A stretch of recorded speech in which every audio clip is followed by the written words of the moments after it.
नमस्कार, मैं विवेकानंद और आप देख रहे हैं न्यूज फॉर नेशन। आज हम बात करेंगे जेडीयू के अंदर खाने जो खेल चल रहा है उस खेल की चर्चा करेंगे और शुरुआत करेंगे बीमा भारती के मुद्दे से। दरअसल बीमा भारती को लेकर के जेडीयू के अंदर ही सब कुछ ठीक नहीं है। एक धड़ा चाहता है कि बीमा भारती एक बार फिर से जेडीयू के अंदर नहीं आए।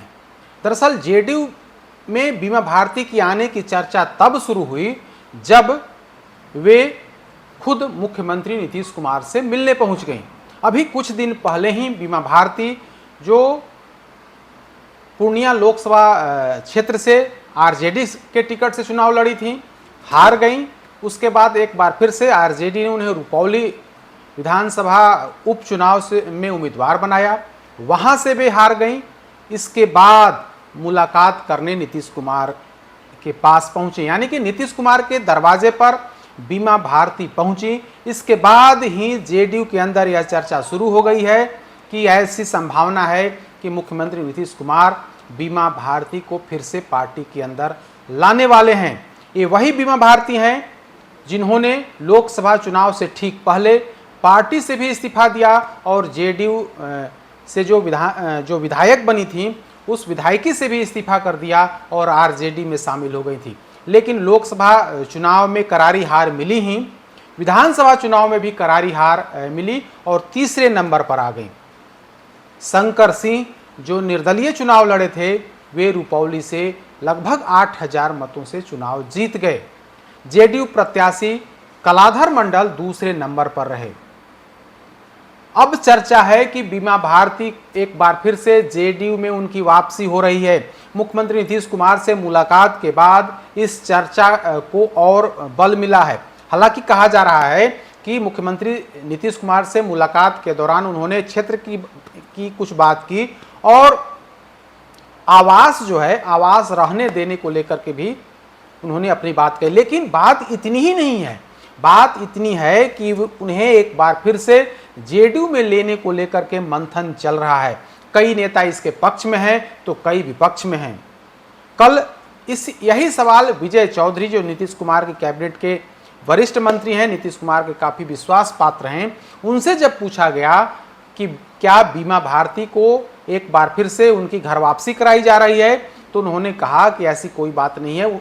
मुख्यमंत्री से उन्होंने मुलाकात की है, मुलाकात का कोई मायने नहीं है, कोई मतलब नहीं है। मुलाकात, चूंकि वे मुख्यमंत्री हैं तो मुलाकात होते रहती है।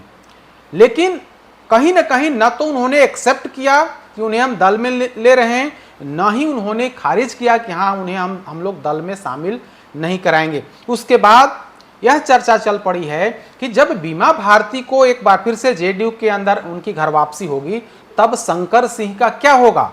शंकर सिंह जो रुपौली से निर्दलीय चुनाव जीते और चुनाव जीतने के बाद जेडीयू का एक धड़ा उन्हें लेकर सीधे मुख्यमंत्री नीतीश कुमार के आवास पहुंचता है।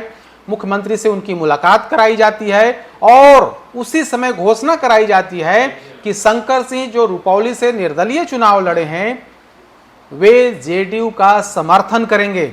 सिर्फ समर्थन ही नहीं करेंगे बल्कि अभी हाल फिलहाल में जब जेडीयू विधानमंडल दल की बैठक हुई थी उस बैठक में भी खबर है कि शंकर सिंह बाजाप्ता शामिल हुए थे।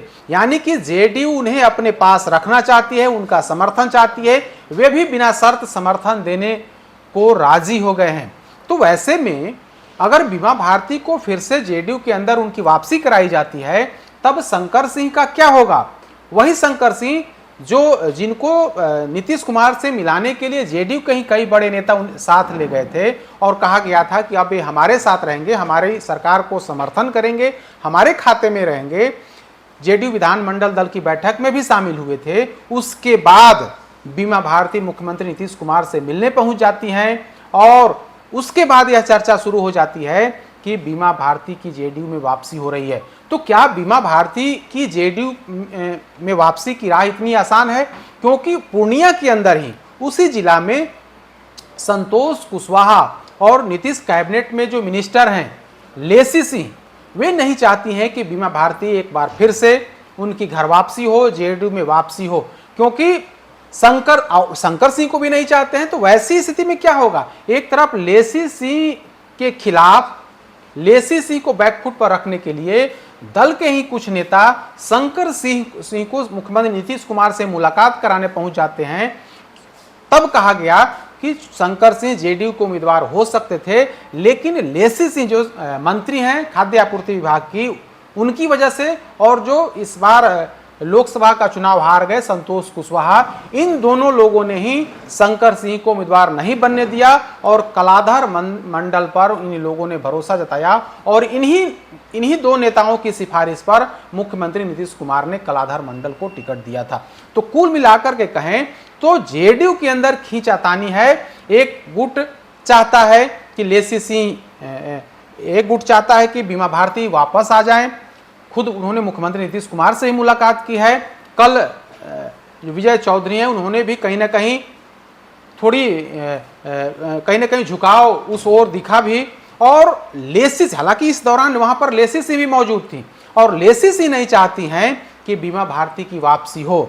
वहीं दूसरी तरफ जो तीसरा गुट है, वो है जिन लोगों ने शंकर सिंह को मुख्यमंत्री नीतीश कुमार के यहाँ ले गए, नीतीश कुमार से मुलाकात कराई और यह दावा किया गया कि उनकी वजह से शंकर सिंह जेडीयू कोटे में आए हैं और जेडीयू को समर्थन देने की उन्होंने घोषणा की है। तो अगर बीमा भारती जेडीयू में शामिल होती हैं तो निश्चित तौर पर उन लोगों की मंशा पर भी पानी फिरेगा, क्योंकि आने वाले समय में 2025 में बिहार विधानसभा के चुनाव होने हैं। महज 1 साल का समय बचा है और रुपौली सीट, जहां मैक्सिमम वोट जो है अति पिछड़ों की वहां पर आबादी है, तो वैसी स्थिति में अगर बीमा भारती जेडीयू में शामिल होती हैं तो निश्चित तौर पर मुख्यमंत्री नीतीश कुमार उन पर भरोसा जता सकते हैं। तब शंकर सिंह का क्या होगा? तो वैसी स्थिति में क्या शंकर सिंह जेडीयू के साथ रह पाएंगे अधिक दिनों तक? सवाल यही है और सवाल इसी को लेकर के आज हम आप तक इस पर बात करने पहुंचे हैं कि आखिर भारती पर क्या होगा, बीमा भारती पर क्या हो, क्या नीतीश कुमार उन्हें एक्सेप्ट करेंगे या एक्सेप्ट नहीं करेंगे? अगर नीतीश कुमार को एक्सेप्ट नहीं करना होता तो हाल फिलहाल में बीमा भारती से वे मुलाकात नहीं करते, यानी कि कुछ ना कुछ तो बात है। तो वैसी स्थिति में अगर बीमा भारती की एंट्री होती है जेडीयू के अंदर, तब शंकर सिंह का क्या होगा? क्योंकि शंकर सिंह ने तो बिना शर्त समर्थन कर दिया है, समर्थन का पत्र दे दिया है और बाजाप्ता जेडीयू विधानमंडल दल की बैठक में शामिल भी हुए हैं। तो वैसी स्थिति में जेडीयू के अंदर सहमात का खेल जारी है। अब देखने वाली बात होगी कि इस सहमात के खेल में क्या कुछ होता है। क्या जेडीयू के अंदर बीमा भारती की एंट्री होती है या फिर आने वाले समय में वे राजद के साथ ही दिखती हैं? अधिक अपडेट्स के लिए देखते रहिए न्यूज़4 नेशन। नमस्कार।